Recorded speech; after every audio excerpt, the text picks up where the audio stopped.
જે હાથમાં ગોલ્ડ અને સિલ્વર મેડલ સોંપતા હતા તે જ હાથમાં આજે તમંચો જોવા મળ્યો। સુરતનો નેશનલ શૂટિંગ વોલીબોલ પ્લેયર વિકાસ અશોક ભાર્ગવ તમંચા સાથે ઝડપાતા રમતગમત જગતમાં સનસનાટી મચી ગઈ છે। ચોકબજાર પોલીસે ફુલવારી ભરીમાતા રોડ પરથી તેને દબોચી લીધો છે, જેના કારણે તેના મેડલ્સ અને ગુનાહિત ભૂતકાળની ચર્ચા ફરી શરૂ થઈ છે। 30 વર્ષીય વિકાસ ભાર્ગવ નાની ઉંમરથી શૂટિંગ વોલીબોલનો ઉત્કૃષ્ટ ખેલાડી રહ્યો છે।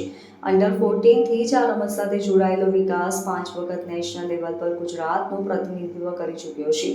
તેણે ખેલ મહાકુંભ જેવી પ્રતિષ્ઠિત સ્પર્ધામાં 5 ગોલ્ડ અને 1 સિલ્વર મેડલ જીતીને સુરતનું અને ગુજરાતનું ગૌરવ વધાર્યું છે।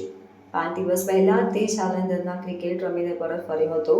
આટલી શાનદાર રમત કારકિર્દી ધરાવતો ખેલાડી હથિયાર સાથે પકડાયો તે બાબત સૌ માટે આઘાતજનક છે।